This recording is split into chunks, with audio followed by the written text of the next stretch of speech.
کیا حال ہے دوستو، آج ہم بات کر رہے ہیں ایک ایسے تاریخی واقعات پر جس کو سن کر آپ حیران رہ جائیں گے، اور اس واقعے کا عنوان ہے کہ کس طرح رومی مغلوب ہو کر پھر سے غالب آ گئے۔ اور یہ واقعہ آج سے تقریباً 1400 سال پہلے کا ہے، جب اسلام کا آغاز ہوا تھا۔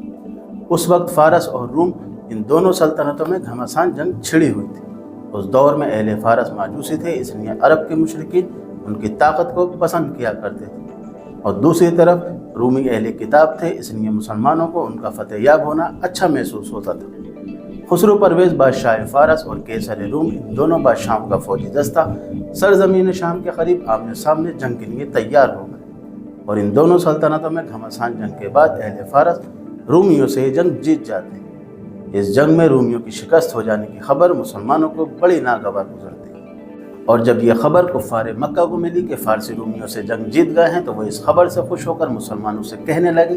کہ تم اہل کتاب اور رومی بھی اہل کتاب، اس لیے وہ تمہارے بھائی ہیں، اور فارس آگ کی پوجا کرتے ہیں اور ہم بت کی پوجا کرتے ہیں، اس لیے وہ ہمارے بھائی ہیں۔ اب ہمارے بھائی تمہارے بھائیوں پر غالب ہو گئے ہیں، تو اب اگر ہماری اور تمہاری جنگ ہوئی تو اس طرح ہم بھی تم پر غالب ہو جائیں گے۔ اس موقع پر قرآن مجید کی یہ آیت کریمہ نازل ہوئی جس میں غیب کی خبر دی گئی ہے۔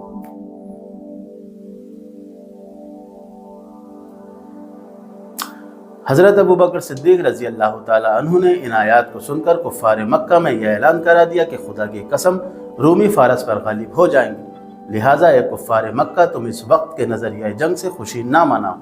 اب چونکہ بظاہر تو رومیوں کے فتح یاب ہونے کے اسباب دور دور تک نظر نہیں آتے تھے، اس لیے ابی بن خلف نام کا شخص حضرت ابوبکر صدیق رضی اللہ تعالیٰ عنہ کے بالمقابلے کھڑا ہو گیا، اور آپ کے اور اس کے درمیان 100 اونٹوں کی شرط لگ گئی کہ اگر 9 سال کے اندر رومی فارس پر غالب نہ آئے تو حضرت ابوبکر صدیق 100 اونٹ دیں گے، اور اگر رومی غالب آ گئے تو ابی بن خلف آپ کو 100 اونٹ دے گا۔ دوستو، جیسے میں نے آپ کو بتایا ویڈیو کے آغاز میں ہی کہ یہ اسلام کا شروعاتی دور تھا، اس لیے اس وقت تک جوا کھیلنا اسلام میں حرام نہیں ہوا تھا۔ یہاں یہ بات توجہ کی ہے کہ شرط لگی تھی 9 سال کی، اور خدا کی شان کے صرف 7 برس میں ہی قرآن کے اس غیبی خبر کی صداقت کا ظہور ہو گیا، اور خالص صلح حدیبیہ کے دن سن 6 ہجری میں رومی اہل فارس پر غالب ہو گئے۔ رومیوں نے میدان میں گھوڑے بانے اور سرزمین عراق میں رمیہ نامی شہر بسا دیا،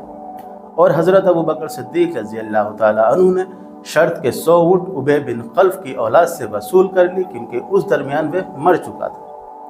حضور سید عالم صلی اللہ تعالیٰ علیہ وسلم نے حضرت ابوبکر صدیق رضی اللہ تعالیٰ عنہ کو حکم دیا کہ شرط کے اونٹ جو انہوں نے ابی بن خلف کی اولاد سے وصول کیے ہیں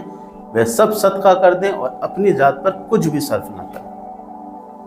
سبحان اللہ۔ دوستو، ہمیں اس واقعات سے یہ درس ہدایت ملتی ہے کہ فارس اور روم کی اس جنگ میں رومی اس درجے شکست کھا چکے تھے کہ ان کی عسکری طاقت ہی فنا ہو گئی تھی، اور بظاہر ان کے فتح یاب ہونے کا کوئی امکان ہی نہیں تھا، مگر 7 ہی برس میں رومیوں کو ایسی فتح حاصل ہو گئی جس کو کوئی سوچ بھی نہیں سکتا تھا۔ حضور نبی کریم صلی اللہ تعالیٰ وسلم کی یہ غیبی خبر آپ کے نبوت اور قرآن کریم کے کلام الہی ہونے کی یہ روشن دلیل ہے۔ سبحان اللہ۔ تو دوستو، کیسی لگی ہماری آپ کو یہ ویڈیو ہمیں کمنٹس میں ضرور بتائیں۔ جب تک کے لیے اللہ حافظ۔